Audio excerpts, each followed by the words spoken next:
Hello everybody and welcome back to the FM24 Youth Academy Challenge with CD Toledo, and today is my birthday, so why not get in the comment section and just say happy birthday, or tell me to F off. I don't mind, but happy birthday would be nicer. Let's go and look at the end of season review of season 16. Yes, hello fellow managers and welcome back to the save where we have finished 5th. Little bit disappointing, I guess, with how the season had gone. We actually have only lost 2 more games since our last episode. But yeah, 5th place finish, 66 points, 1 point off 4th. I think we're going to get Champions League again because I think it's going to go to the 5th place team like it has done the last few seasons. The coefficient seems to suggest it has, but it's just not been confirmed yet. So, yeah, it looks like Champions League again. But again, a huge distance to the top of the league. Atletico Madrid winning the league this year. So at least they've stopped the Real Madrid-Barcelona duopoly of this. But the league was probably its most spread out it's been in a long time in terms of the top positions. 91 points for Atletico Madrid, 85 for Barcelona, 77 for Real Madrid, and then 10 points back is Granada. We were 1 point off them, Sociedad were 1 point off us, and then you've got the rest of the pack really. Athletic Bilbao, 6 points off Sociedad, 3 points for Villarreal, and at the bottom, Getafe were rubbish, Real Zaragoza not very good, and Espanyol went down on goal difference, which was pretty unlucky for them, to be honest. But overall, it's been a good season. I can't complain again in the Champions League again, and we have had some breakthrough players, one of which was Tufe this year. 21 goals, our top goal scorer, knocking Moreno out of the top goal scorer chart for the club. Also our highest average rating. It has been a very, very good season, and one I think we can push on with next year, to be honest. So, I mean, as ever, we could go through the end of season review, but it's, you know, there's not really much to it, is there? So I think we can just do it sort of manually. If we go and have a look at the schedule, a little bit of, it was interesting, amazing form to start the season. From August through to, well, I mean, in actual Spanish football, we didn't lose until we played Atletico Madrid in mid-November, which is absolutely bonkers. Only one loss in that time came against Inter Milan in the Champions League. So the start of the season was absolutely phenomenal. But then we really struggled during December and January.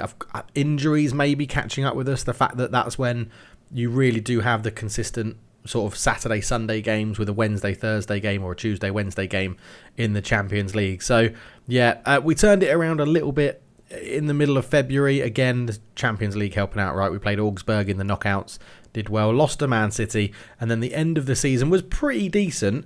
I mean, results that have cost us is losing to the teams sort of like Real Betis, Zaragoza, Valladolid. They're the sort of teams we need to beat. I can still accept losing to Barcelona, Real Madrid, Atletico Madrid. I think we're not quite at their level yet.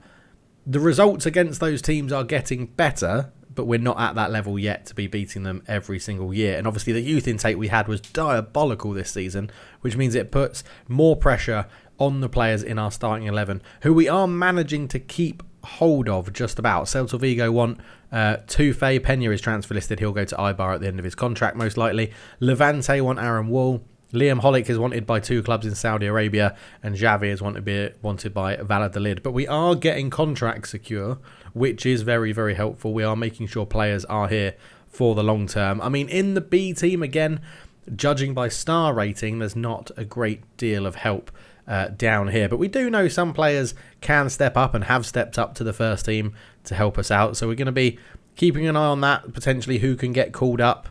We do have some decent potential down there, judging by the star ratings as well, even though I know they're not everything to go by.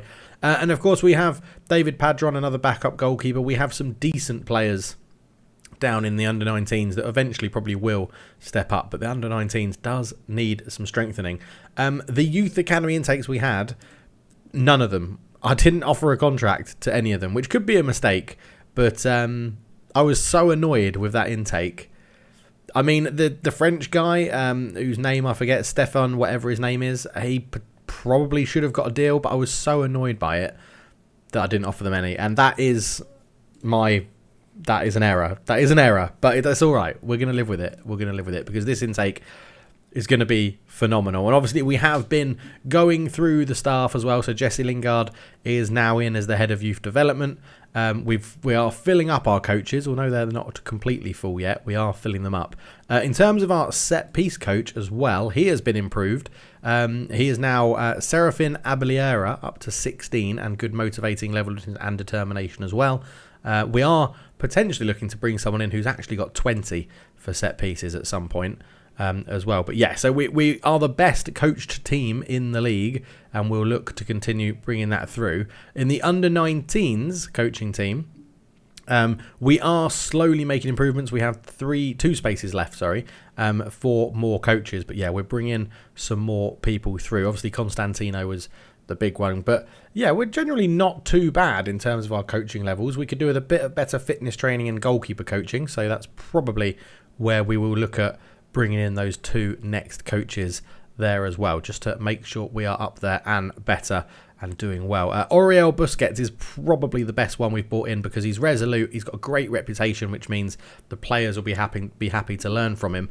And he's got decent attributes in there as well. So we are still scouring the planet for new coaches. I don't think we've got any left to come. No, we don't. So at the moment, that is where we stand. And it's been, as I said, a good season. In terms of appearances then, top appearance maker for the year, Joe Page, 51 appearances throughout the season, not missing a game, because you can see at the other end of the table, Francisco, our backup goalkeeper, has no appearances. So Joe Page did not miss a game all season. After him, Liam Hollick, 49 games. Let's just see if we can get the substitute appearance numbers in there as well. There we go. So 49 starts and 1 as a sub. Dave Supreme, 46 as a start, 1 as a sub. 46 for Crimson Mori, who's probably getting towards the end of his career. He's 28, definitely not really improving much anymore. Keeping his spot at the moment. I do think next season could be transitional for Crimson Mori. 45 starts for Akinde with 1 as a sub as well. And then a host of people under 45. In terms of goals, Tufe got 21 this year. Superb playing as that leading striker when we start the system. And then Moreno pops up front as a complete forward. But yeah, Tufe did very well. 21 goals. 19 for Miguel Moreno. 16 for Joel Pozzo from the right-hand side. 8 for Crimson Mori, 7 for Dave Supreme, and then a few people on under 5. The assists, 9 for Kike Andreas and 9 for Tufe as well. Tufe having 30 goal involvements, a very good season for him. 9 for Aaron Wall as well from assists, so the fullbacks showing how crucial they are to the system again. And then 7 apiece for Pozzo, Moreno and Akinde, 6 for Crimson Mori, and then yeah, a little bit of a drop off to 3s and below the further we go down. But overall, not too bad. Player of the year was Tufe with a 7.05, followed closely by Kike Andreas. But yeah, I mean, you could argue it worked reasonably well, that we were changing the system within the game at some point. But I've just realised that Sociedad have got a Champions League spot. So I'm not sure if we are going to get the Champions League, because they must have won the Europa League and qualified for the Champions League. We'll wait and see. We'll see what happens. But yeah, it's a really interesting one, right? So we've got 66 points this year. If we compare that to previous years that we've had stages, there we go. So yeah, we finished 5th this year, 66 points. Last year, we finished 4th with 71 points. The year before that, we finished 7th with 59 points. And the year before that, we finished 4th with 71 points. So we have sort of been dropping off. 5th with 64 points. So, and then 9th. Yeah, I think that was our first season our first season in La Liga was 16th, where we just survived. So we need to be hitting really around the 90-point mark to give ourselves a chance of winning the title. We are quite a way off that 90-point mark, and I don't know really what we can do to change it. Do we go for a change of shape completely? I like the system we're playing. You can see up here, so goals, we're up there with 5th. That's not a problem. Barcelona. Average possession, 8th up there with 51%. So again, it did drop in the second half of the season, but look at that, 61%, 59%, 58%. Teams dominating the ball are at the top of the tables. That was the top 3. Sevilla had a lot of possession but finished 10th. But again, if you look at the top 4 teams had more possession than us. And I think the fact that the top 3, obviously they have the best players, but they had way more possession than us, I think speaks absolutely volumes to what we've got to be doing and trying to aim towards to become a possession-based team. So yeah, we'll see how that goes. We are winning a lot of headers, which is great, but I don't really know what that means for us. So I think in this off-season, pre-season, post-season, pre-season, I do think we're going to be having a review of the system. What can we do to set it up to work slightly differently? We have been utilising sort of all three of these throughout the season, to be honest. But you can see when you go through it, they're familiar with all of them, but this one, the version 2, is slightly less intense but chucks more people forward. Number 2 is the sort of more possession-based system, which has much less intensity. And then the third is the really intense, but we ask the wingers to get back a little bit. So it knackers out the wingers and the fullbacks who have to bomb on and up and down all the time. Whereas in this one, with everyone on attack, we're sort of splitting and saying our defence is literally 4 people at the back, and then we're going to attack with 1, 2, 3, 4, 5, 6 people. So I don't know. Maybe we do need to start getting a playmaker in the middle. None of the systems we use utilise a playmaker. Maybe that's this attacking midfield role changes and becomes a playmaker to try and allow the ball to be recycled and moved around. But I'm not sure. I don't want to mix it too much because I still think we're overperforming. For the club we are as Toledo, I do think we're overperforming. So, I mean, we can look at so if we look at the league table, the XG table, yeah, see, we should be down in 6th, but we finished 5th. So we are overperforming. I think even like the season preview-wise, 13th. So we are still massively overperforming what we should be doing. We'll have to wait and see. That now says that we've qualified for the Champions League. So, or that was at the beginning of the season, wasn't it?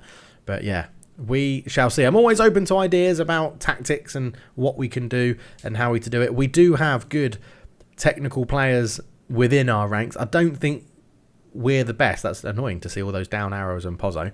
He has had a tough season though. But if we look at our midfielders that we like to play, I mean, passing 11 is okay. It's not great. Dave Supreme is up there with passing 16. So again, we could convert him to a playmaker, try and get him dictating the play a little bit more. The ball players we've got at the back, passing 9 isn't amazing from Leon Hollick. Andrew Neeson, who did get an injury at the end of the season, passing 7. Playing ball players back there, I just think you have to do it in Football Manager this year.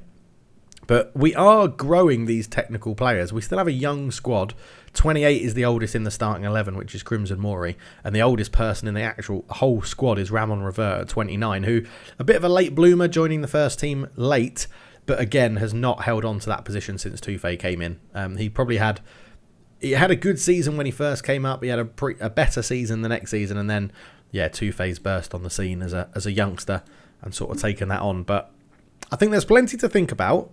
Again, we've got people like Pedro Moreira coming through the youth team. Probably should get more first team football next year. Only 18 years old.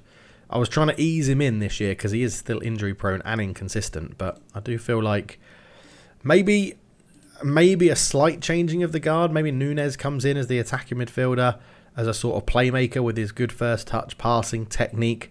Vision is decent. Decisions is good. Composure is good.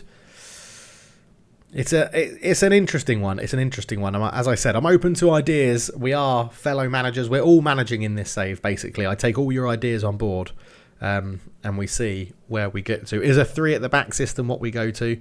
Not too sure. Well, I mean, we've got 3 good centre-backs. Liam Hollick, Neeson and Miguel could all do that job. Aaron Wall can play as a wing-back. Andreas can play as a wing-back. Loic Nijhuizen can play as a wing-back. So we do have other options that we could look into. And I think this off-season is going to be pretty crucial about it. So please do let me know your thoughts down below. Go and check us out on twitch.tv/cultured for the Singapore Builder Nation save, which is great fun. Having great time with that live on stream. Go and check out the second channel for all the EA content, EAFC content. There will be F1 and potentially some golf coming back to that channel as well. And I hope you all have a good day, because I'm hoping when you're watching this, I'm having a lovely meal with my wife at a brand new restaurant that we've not tried before to celebrate my birthday. Would you believe it? 25. Unbelievable. Thank you all for watching. I'll catch you soon. Cheers.